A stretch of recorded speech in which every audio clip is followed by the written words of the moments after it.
परम सत्कारयोग गुरु प्यारी सात संगत जी, राधा स्वामी जी। सात संगत जी, क्या बाबा जी ने सत्संग फरमाना और सवाल जवाब करना भी बंद कर दिया है? पूरी बात आगे हम आपको बताएंगे जी। कल हमने बताया था कि बाबा जी ने नामदान की जिम्मेदारी हजूर जी को दे दी है और कल हजूर जी ने पहली बार डेरे में नामदान दी। 19 जनवरी से हजूर जी ने दूसरे मेजर सेंटरों में नामदान दिए थे जी। और तब यही न्यूज़ आई थी कि बाबा जी अब सिर्फ डेरे में ही नामदान दिया करेंगे। लेकिन कल वाली खबर के बाद लोगों में एक अफवाह फैलनी शुरू हो गई है जी कि क्या बाबा जी ने सत्संग फरमाने और सवाल जवाब करने की जिम्मेदारी भी हजूर जी को सौंप दी है। क्या अब से बाबा जी सत्संग भी नहीं फरमाएंगे? तो सात संगत जी, आप इस तरह की अफवाहों से बचिए। ऐसी कोई भी खबर डेरे से नहीं आई है जी। खबर के अनुसार बाबा जी ने अभी सत्संग की जिम्मेदारी हजूर जी को नहीं दी है। अभी बाबा जी ही सत्संग फरमाएंगे जी। लेकिन बाबा जी की कब क्या मौज हो जाए ये तो उनके अलावा कोई नहीं जानता जी। जब एक गुरु अपनी गद्दी के लिए उत्तराधिकारी का चयन कर लेते हैं तो धीरे धीरे उत्तराधिकारी के कंधों पर जिम्मेदारियां सौंपना भी बहुत जरूरी होता है जी। बाबा जी हजूर जी के कंधों पर एक साथ सारी जिम्मेदारियां नहीं डाल रहे, बल्कि धीरे धीरे हजूर जी को जिम्मेदारी सौंप रहे हैं जी।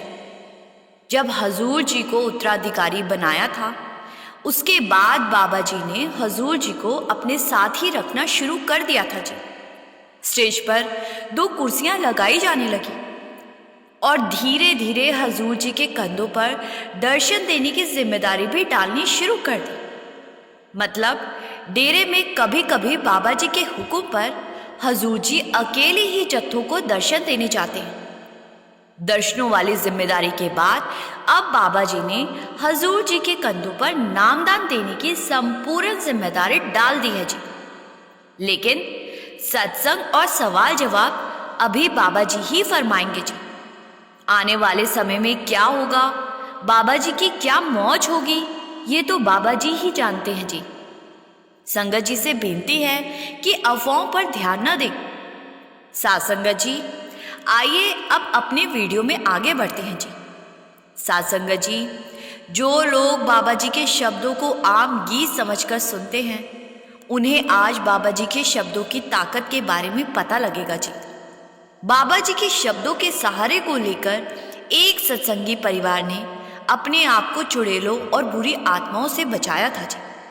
इस संसार में हर इंसान किसी ना किसी को मानता है और इंसान जिसको भी मानता है उसके गीत या शब्द सुबह सुबह अपने घर पर जरूर चलाता है जी। कोई शिव भगवान को मानता है तो कोई माता रानी को। अपने अपने हिसाब से घर में एक पॉजिटिव माहौल बनाने के लिए हर कोई शब्दों और गीतों को चलाता है जी। और हम सत्संगी अक्सर बाबा जी के शब्दों को सुनना पसंद करते हैं। सबको अपने अपने इष्ट पर विश्वास होता है। सात संगत जी, जब हम किसी मंदिर या गुरुद्वारे में जाते हैं तो वहां अक्सर भजन चल रहे होते हैं और वहां जाकर हमें भी उस पूरे एरिया में एक पॉजिटिव एनर्जी महसूस होती है जी। और अगर हम शब्दों या भजनों को अपने घर में चलाते हैं तो वहां भी एक पॉजिटिव ऊर्जा हमें महसूस होती है जी। सात संगत जी, आपके और मेरे जैसे ही एक सत्संगी परिवार जो कि हरियाणा के किसी शहर का रहने वाला है। इस परिवार में एक बुजुर्ग माता और इनका बेटा बहू और पोता पोती रहते हैं। पूरा परिवार सत्संगी है जी। और बेटा एक कंपनी में नौकरी करता है और नौकरी में साल में एक बार कंपनी की तरफ से 4 से 5 दिन की छुट्टी और ट्रैवल अलाउंस यानी कि घूमने का पैसा दिया जाता है। उन दिनों जून का महीना था जब इस भाई की कंपनी ने ट्रैवल का पैसा इस भाई को दिया और जून होने के कारण बच्चों के स्कूल भी बंद थे तो इन लोगों ने 4-5 दिन मनाली जाने का प्लान किया, क्योंकि जून जैसे गर्मी वाले महीने में हर कोई पहाड़ी इलाके में जाना ही पसंद करता है। इस भाई की माता जी को घूमने फिरने का कोई ज्यादा शौक नहीं था, तो उन्होंने मनाली जाने से मना कर दिया, क्योंकि उन्हें तो सिर्फ सत्संग घर जाना ही अच्छा लगता था। तो अपनी माता जी के समझाने पर ये भाई अपनी पत्नी और दोनों बच्चों को लेकर मनाली के लिए निकल पड़ा और ये लोग अपनी कार से मनाली की तरफ आगे बढ़ते जा रहे थे। सत्संगी होने के कारण कार में बाबा जी के शब्द चलाकर सुनते हुए जा रहे थे। बीच बीच में बच्चों के जिद पर शब्द हटाकर बच्चों की पसंद के गाने भी चला देते थे, लेकिन ज्यादा टाइम शब्द ही चल रहे थे। जब मनाली लगभग 50 किलोमीटर दूर रह गया तो तब तक हल्का हल्का अंधेरा हो गया था जी, और जीपीएस सिस्टम ने सबसे जल्दी मनाली पहुंचाने वाले एक रूट पर इनको मुड़ने का इशारा किया। अब क्योंकि पहले ही अंधेरा हो चुका था, तो इस भाई ने जीपीएस के हिसाब से गाड़ी को उसी तरफ मोड़ लिया जी, जिससे कि जल्दी मनाली पहुंचा जा सके जी। जल्दी के चक्कर में जीपीएस ने जिस रास्ते पर गाड़ी को मोड़ा था वो रास्ता एकदम सुनसान था जी, और वहां ना तो कोई दुकान और ना कोई गांव था। चारों तरफ पहाड़ और वादियां थी। ये लोग थोड़ा घबरा तो रहे थे, लेकिन बाबा जी का विश्वास इनके साथ था, तो ये बस जीपीएस के हिसाब से आगे बढ़ते जा रहे थे। कुछ दूर और चलने के बाद लगभग पूरा अंधेरा हो गया। अब इनकी कार की लाइट की रोशनी से ही सामने की सड़क दिख रही थी जी, क्योंकि वहां किसी भी तरह की कोई स्ट्रीट लाइट नहीं लगी हुई थी जी। ये सब लोग आगे बढ़ते जा रहे थे, और तभी इस भाई की नजर सड़क के बीच में बैठे एक बच्चे पर पड़ी। बच्चे को देखकर इसने गाड़ी रोक दी और हॉर्न बजाने लगा। बच्चा जोर जोर से रो रहा था, तो इस भाई ने सोचा कि मुझे कार से बाहर जाकर देखना चाहिए, क्योंकि जब तक ये बच्चा बीच में से नहीं हटेगा तब तक गाड़ी को आगे ले जाना संभव नहीं होगा।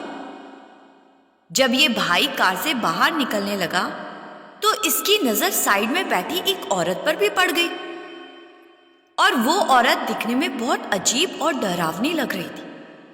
वो औरत इस भाई की तरफ हाथ फैलाकर इशारा कर रही कि आप हमें अगले गांव तक छोड़ दो, मेरे बच्चे को चोट लगी और मेरा गांव यहां से कुछ ही दूरी पर है।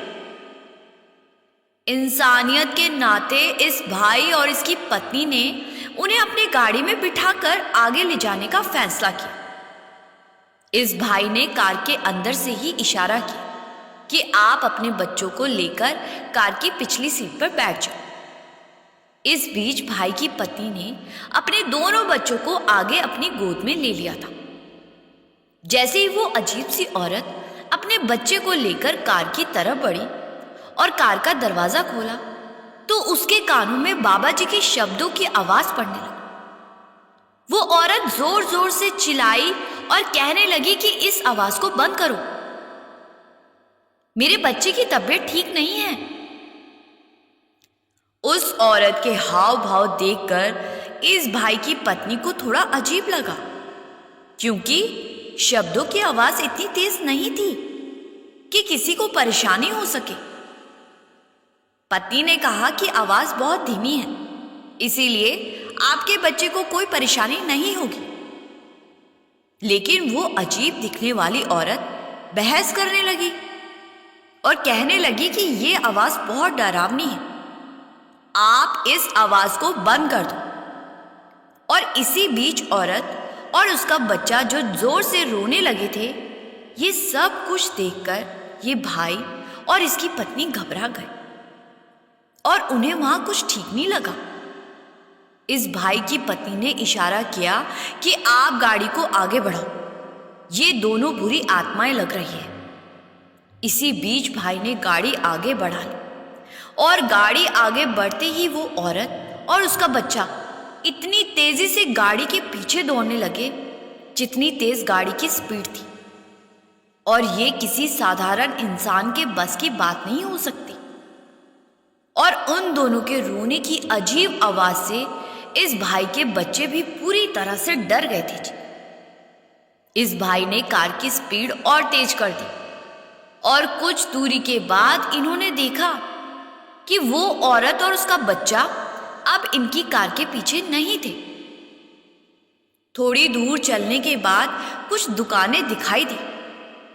ये भाई और इसकी पत्नी बच्चे सभी इतना ज्यादा डर गए थे कि इन्होंने उन दुकानों के पास जाकर कार को रोका और ये भाई नीचे उतरा और वहां से कुछ खाने पीने का सामान खरीदा।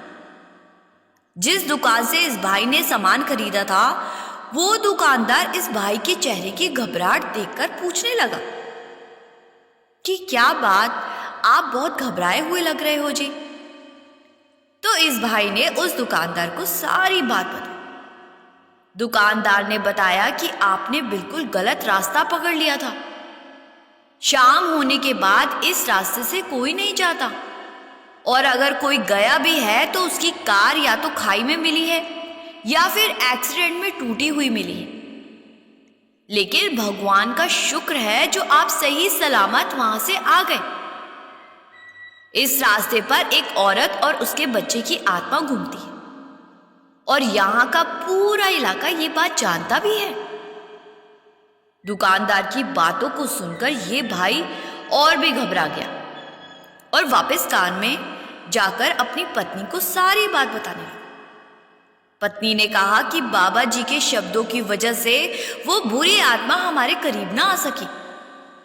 शब्दों की वजह से एक पॉजिटिव ऑरा बन जाता है और उस ऑरे में बुरी चीजें प्रवेश नहीं कर पाती। इसीलिए वो औरत बार बार शब्दों को बंद करने की बात कह रही थी, क्योंकि बुरी चीजें शब्द और भजन नहीं सुन सकती। फिर कुछ देर के बाद ये पूरा परिवार मनाली पहुंच गए जी और वहां 4 दिन घूमने के बाद वापस अपने घर लौट आए और उस सड़क पर हुए इस वाक्य को बुरा सपना समझकर भूल गए जी। साध संगत जी, जरूरी नहीं कि प्रत्यक्ष रूप से गुरु हमारे साथ हो तो ही हमारी संभाल होती है। गुरु के शब्दों में, भजन सिमरन में, गुरु की तस्वीर में, गुरु के प्रसाद में इतनी ताकत होती है कि गुरु इन सब के रूप में हमारे साथ हमेशा रहते हैं जी। साध संगत जी, अभी आप सब वीडियो में बने रहिए जी।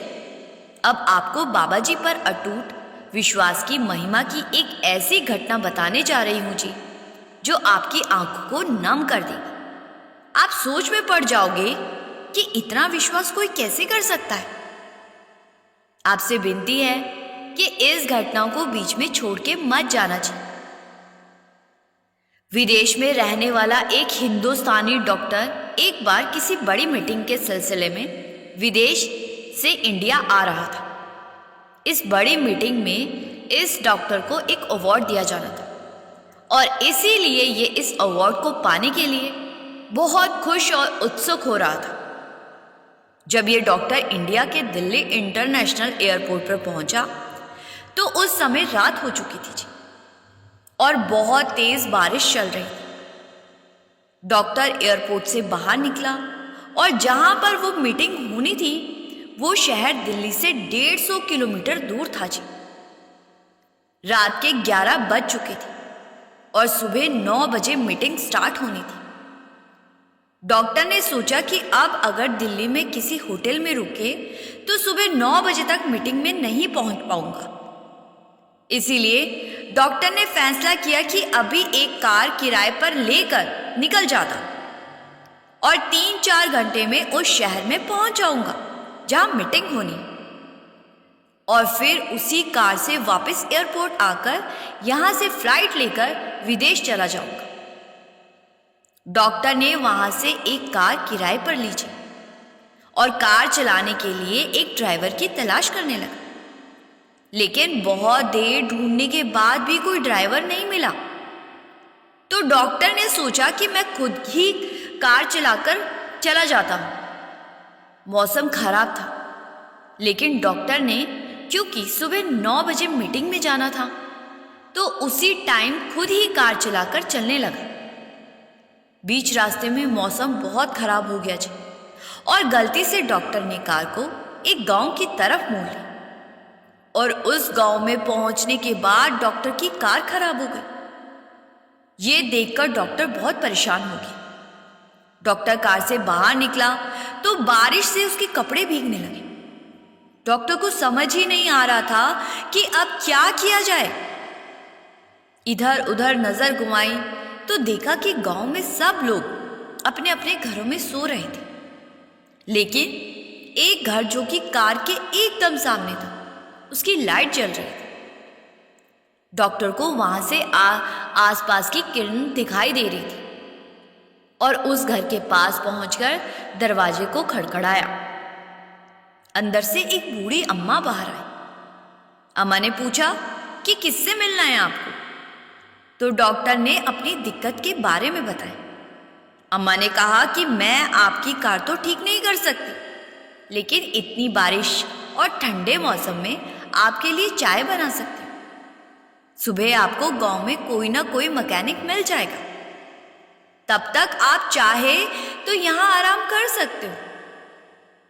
डॉक्टर के पास दूसरा कोई चारा नहीं था जी, तो वो अम्मा के घर के अंदर आ गया और अम्मा ने डॉक्टर के लिए चाय बनाई और उसको एक तौलिया दी और अम्मा अपने भजन सिमरन पर बैठ गई थी। जब 2 घंटे के बाद अम्मा भजन सिमरन से उठी तो सामने लगी बाबा जी की फोटो को देखकर डॉक्टर पूछने लगा कि ये कौन है? अम्मा ने बताया कि ये हमारे सद्गुरु हैं। डॉक्टर ने कहा कि आपने इनसे क्या मांगा? अभी अम्मा जवाब देने ही लगी थी कि इसी बीच अंदर से एक बच्चे की खांसने की आवाजें आने लगी। डॉक्टर ने उस ओर देखा तो अम्मा ने बताया कि वो उसका पोता है। फिर डॉक्टर ने बाबा जी के बारे में दोबारा पूछा और कहा कि क्या आप इन सब बातों में मानती हो? आपको क्या लगता है, आपके बाबा जी आपकी अरदास को सुनते होंगे? अम्मा ने कहा कि बिल्कुल सुनते हैं, क्यों नहीं सुनते? डॉक्टर ने कहा कि लेकिन मैं इन सब बातों को नहीं मानता, ये सब पाखंड होते हैं, साइंस से बढ़कर कुछ नहीं होता। अम्मा कहने लगी कि जैसे आपको साइंस पर विश्वास है, वैसे मुझे बाबा जी पर विश्वास है। डॉक्टर और अम्मा में इस बात को लेकर बहस हो गई कि साइंस बड़ी है या गुरु। इसी बीच अम्मा का पोता फिर से जोर जोर से खांसने लगा। डॉक्टर ने पूछा कि आपने इसको दवाई क्यों नहीं दिलवाई? अम्मा कहने लगी कि इसको कैंसर है और मुझे बाबा जी पर विश्वास है, वो एक ना एक दिन किसी को यहां भेजेंगे जो इसका इलाज कर सके, क्योंकि मेरे पास इसके इलाज के लिए पैसे नहीं हैं। जब डॉक्टर ने अम्मा के मुंह से इतनी बड़ी बात सुनी तो डॉक्टर के दिमाग में पिछले 4-5 घंटे में जो हुआ वो सब घूमने लगा। डॉक्टर सोचने लगा कि मेरा विदेश से यहाँ आना, फिर एयरपोर्ट के बाहर ड्राइवर ना मिलना और मेरी गाड़ी का ठीक ना होना, इस अम्मा के घर के आगे मेरी गाड़ी का खराब हो जाना, ये सब कुछ इत्तेफाक नहीं हो सकता। डॉक्टर की आंखें नम हो गई। उसने अम्मा को कहा कि माँ जी, आपके बाबा जी ने तो आपकी सुन ली और आप बहस जीत गई। साइंस से बहुत महान होते हैं गुरु। फिर डॉक्टर ने अपना परिचय दिया। डॉक्टर ने कहा कि मैं एक डॉक्टर हूँ और मुझे एयरपोर्ट से आपके घर तक शायद आपके गुरु ही लेकर आए। मैं जाना तो कहीं और चाहता था, लेकिन बैठा कहाँ हूँ? अगर साइंस सच में बड़ी होती तो इस समय उस जगह पर होता जहाँ मीटिंग होनी थी, लेकिन आपके गुरु ने ऐसा खेल रचा कि मुझे आप तक पहुंचा ही दिया। डॉक्टर ने आगे बताया कि आप चिंता ना करो, मैं आपके पोते का फ्री में इलाज करूं और इसके इलाज के बाद ही मैं वापस विदेश लौटूंगा। डॉक्टर की बातों को सुनकर अम्मा की आंखों से विश्वास के आंसू छलक गए जी। अम्मा बाबा जी की फोटो की तरफ देखकर रोने लगी। डॉक्टर भी बहुत हैरान हो रहा था और सोच रहा था कि विश्वास में कितनी ताकत होती है। ना मेरी इस अम्मा और इसके पोते से कोई जान पहचान, और ना मैंने इस गांव में कभी जाना था। लेकिन फिर भी अम्मा के विश्वास के कारण मैं ना चाहते हुए भी यहां तक पहुंच गया। इसके बाद डॉक्टर ने अम्मा के पोते का इलाज किया और इलाज हो जाने के बाद डॉक्टर वापस अपने देश लौट गया।